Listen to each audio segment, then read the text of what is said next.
Assalamualaikum warahmatullahi wabarakatuh. Halo para pendengar setia Cherry Mist, selamat datang kembali di channel kami. Pada malam ini, kami akan membawa kalian ke dalam sebuah kisah yang penuh dengan kengerian dan misteri. Siapkan diri kalian untuk mendengarkan cerita yang akan membuat bulu kuduk kalian berdiri. Inilah kisah tentang akibat fatal perbuatan tak senonoh di Benteng Vastenburg.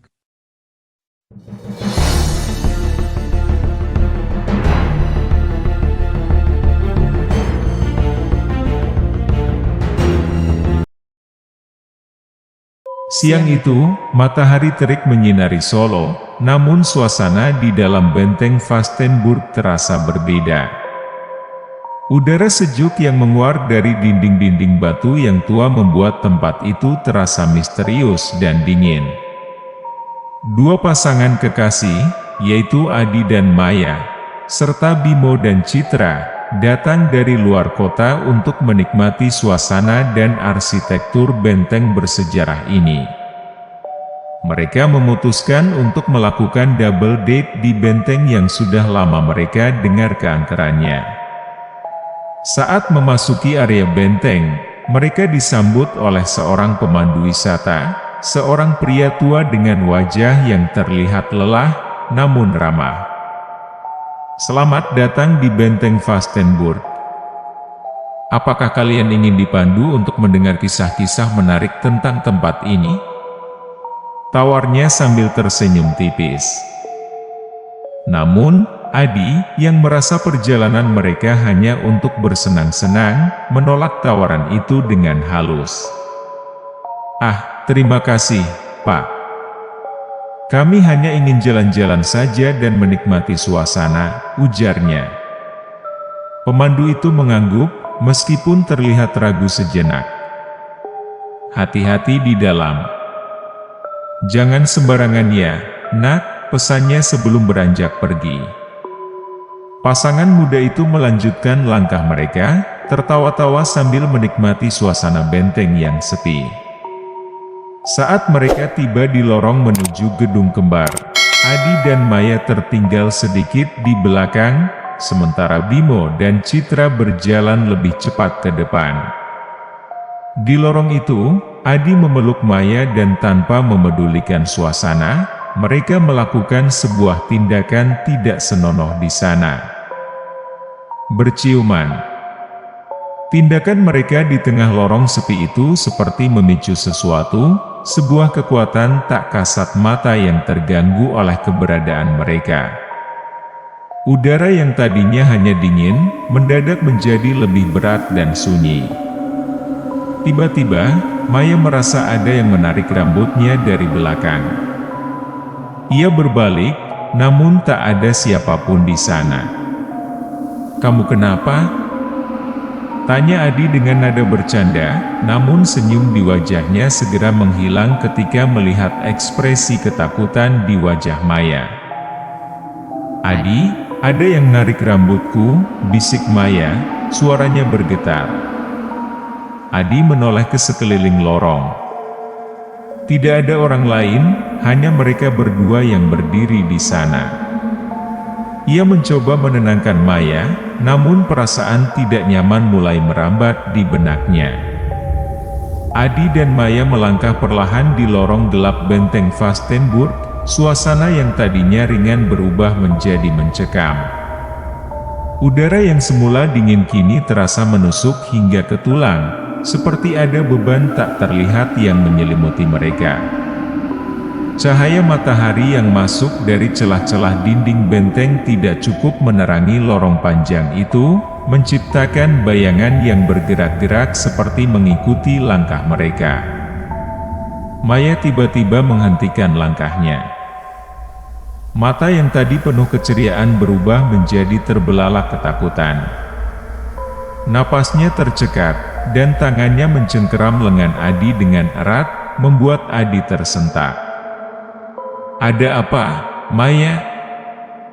bisik Adi, meskipun di dalam hatinya, ia sudah mulai merasakan sesuatu yang tidak beres. Maya tak mampu menjawab. Matanya terfokus pada ujung lorong, tempat di mana bayangan gelap bertumpuk. Dari kegelapan itu, muncul sosok yang membuat darah Maya membeku. Seorang wanita Belanda dengan gaun putih lusuh dan penuh bercak darah, berdiri di sana. Rambutnya yang pirang kusut menjuntai menutupi sebagian wajahnya, namun masih cukup jelas untuk melihat luka-luka menganga di sekujur tubuhnya.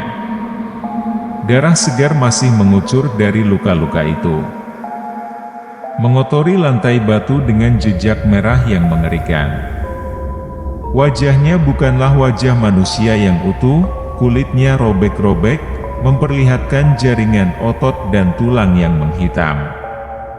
Sosok itu berjalan dengan kaki yang tidak normal, lebih mirip kaki kuda, namun berbulu kasar dan penuh luka seperti telah digores benda tajam.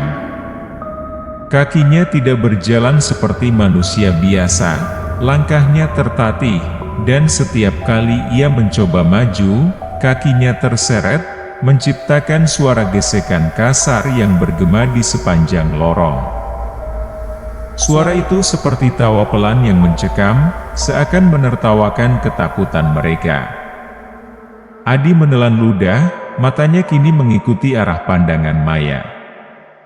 Ia melihat sosok itu dan merasakan gelombang dingin yang menyusup hingga ke tulang. Jantungnya berdegup kencang, tapi tubuhnya terasa kaku, tidak mampu bergerak. Sosok itu perlahan mendekat. Langkahnya semakin dekat dan berat, seolah ada beban yang menyeretnya dari kegelapan. Bau anyir darah yang segar menguar semakin kuat, membuat udara di sekitarnya berasa berat dan tak tertahankan. Dengan setiap langkah pincang, sosok wanita itu mengeluarkan erangan rendah, suara parau yang terdengar seperti ratapan seseorang yang tersiksa. Mulutnya bergerak seakan-akan ingin mengatakan sesuatu. Tapi hanya suara gurgling yang keluar, darah hitam mengalir dari mulutnya, menetes ke gaun putih yang semakin merah. Matanya yang kosong namun penuh kebencian menatap langsung ke arah Maya, seakan menuntut sesuatu yang tak terucapkan. Sosok itu terseret lebih dekat, membuat jejak darah di sepanjang lorong yang terasa semakin sempit dan pengap.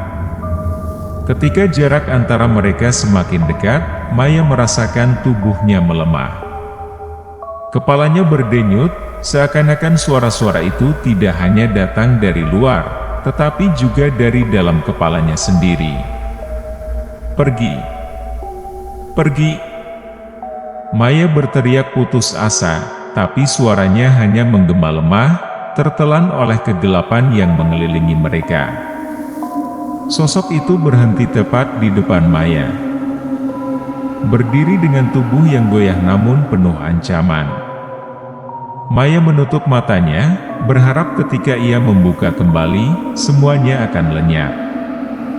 Namun, yang terjadi justru sebaliknya, suara seretan semakin keras, semakin menghantui, dan kini terasa seperti tangan-tangan dingin mencengkeram bahunya. Adi menarik Maya dengan sekuat tenaga, mencoba menjauh dari sosok mengerikan itu.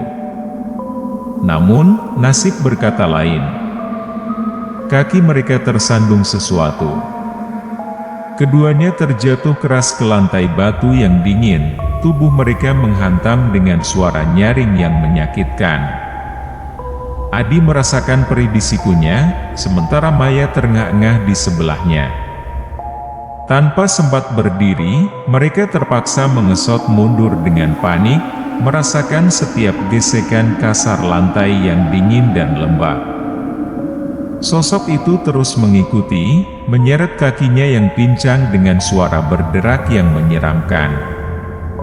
Setiap langkahnya terdengar seperti derit pintu tua yang berkarat, menambah rasa takut yang merasuk hingga ke tulang. Gaun putih penuh darah itu kini terseret di lantai, meninggalkan jejak merah yang melingkar, seakan benteng itu sendiri berdarah dan menolak keberadaan mereka. Udara semakin berat dan sesak, membuat napas mereka tersengal-sengal. Lorong yang tadinya terasa seperti lorong biasa kini berubah menjadi sesuatu yang lebih hidup dan berbahaya, seolah-olah benteng itu sendiri mengeluarkan amarahnya. Dinding-dindingnya bergetar pelan, seakan menutup lebih rapat, menjebak Adi dan Maya dalam kegelapan abadi. Bayangan-bayangan di sekeliling mereka tampak semakin panjang dan gelap, bergerak-gerak tak tentu arah, seakan memiliki kehendak sendiri untuk menangkap mereka. Maya menatap lurus ke arah sosok itu, matanya yang tadinya penuh ketakutan kini mulai kehilangan fokus. Wajahnya pucat, napasnya memburu, dan sebelum Adi sempat meraih tangannya, tubuh Maya limbung dan terjatuh, pingsan di tempat. Matanya berputar, bibirnya bergetar namun tanpa suara. Adi berteriak memanggil nama Maya, namun suaranya hanya menggema lemah di lorong yang terasa semakin menyempit. Sosok wanita Belanda itu semakin mendekat, wajahnya yang penuh luka menganga dan darah mengucur semakin jelas di depan mata Adi. Tawa mengerikan itu bergema, berputar mengelilingi mereka, seakan-akan lorong benteng itu hidup dan ikut menertawakan ketakutan mereka. Adi merasakan tubuhnya semakin lemah, seolah terbelenggu oleh ketakutan yang mencengkeramnya. Kakinya gemetar, tidak mampu bangkit, seakan-akan akar-akar ketakutan mencengkeramnya dari bawah, menariknya ke dalam jurang kegelapan yang pekat. Dalam kepanikan yang memuncak, Adi merasa seolah-olah ia berada di ambang kehilangan kendali atas dirinya sendiri. Terjebak di antara kegelapan dan sosok mengerikan yang mendekat perlahan, Adi merasa seperti ada sesuatu yang merenggut jiwanya, menariknya semakin dalam ke dalam teror yang tak terucapkan. Di tengah rasa putus asa, suara langkah kaki terdengar di ujung lorong. Bimo dan Citra berlari menghampiri mereka, napas mereka terengah-engah, wajah mereka dipenuhi kecemasan. Melihat Adi dan Maya tergeletak di lantai, Bimo langsung membantu Adi berdiri, sementara Citra mengguncang tubuh Maya yang masih tak sadarkan diri. "Ada apa ini?" teriak Bimo panik, menarik Adi dengan segenap tenaganya. Sosok wanita Belanda itu tiba-tiba menghilang begitu saja, seakan menguap bersama bayangan-bayangan gelap yang mengisi lorong. Adi hanya bisa terdiam, terpaku dalam ketakutan yang belum sempat sirna. Maya masih tergolek pingsan di lantai, wajahnya pucat tanpa setitik warna. Bimo dan Citra, dengan sisa tenaga yang ada, berhasil menyeret Adi dan Maya keluar dari lorong itu. Napas mereka berat dan tersengal, seperti baru saja berlari dari sesuatu yang sangat buruk. Ketika akhirnya mereka mencapai pintu keluar benteng, mereka jatuh tersungkur di halaman, terengah-engah dengan napas putus-putus. Adi memeluk Maya yang perlahan mulai tersadar, pandangan matanya yang buram mulai berfokus kembali. Sementara itu, Bimo dan Citra mencoba menenangkan diri, sambil terus bertanya pada Adi dan Maya tentang apa yang sebenarnya terjadi di dalam lorong itu. Mereka duduk di halaman benteng dengan pikiran kacau, masih bisa merasakan dinginnya lantai batu dan tawa mengerikan yang masih terngiang di telinga. Sosok wanita Belanda itu mungkin telah menghilang dari pandangan, tetapi terornya belum usai. Adi menatap pintu masuk lorong yang gelap dengan sorot mata yang hampa, seolah masih bisa melihat bayangan kaki pincang itu menyeret perlahan, mencari jiwa-jiwa lain yang akan tersesat dan terjebak dalam lorong-lorong gelap benteng yang penuh kutukan. Benteng Vastenburg, dengan segala kemegahannya yang bersejarah, kini bukan lagi tempat yang hanya menyimpan kenangan masa lalu. Ia menjadi saksi bisu dari kegelapan yang siap merenggut siapa saja yang berani mengusik tenangnya. Sosok wanita dengan kaki pincangnya masih menunggu di sana, dalam lorong-lorong kelam, mengintai dari bayangan, dengan tawa penuh dendam yang tak akan pernah terpadamkan. Benteng itu kini telah menjadi lebih dari sekadar bangunan tua. Ia adalah penjara bagi jiwa-jiwa yang tersesat dalam terornya, selamanya terperangkap dalam kegelapan abadi. Terima kasih telah mendengarkan cerita, akibat fatal perbuatan tak senonoh di Benteng Vastenburg bersama Cerimis. Kami harap kisah ini memberikan pengalaman mendebarkan bagi kalian semua. Ingatlah, di setiap perjalanan malam yang sepi, selalu ada sesuatu yang tak terduga menunggu. Tetap waspada dan jangan lupa untuk selalu mendengarkan Cerimis untuk cerita-cerita horor lainnya.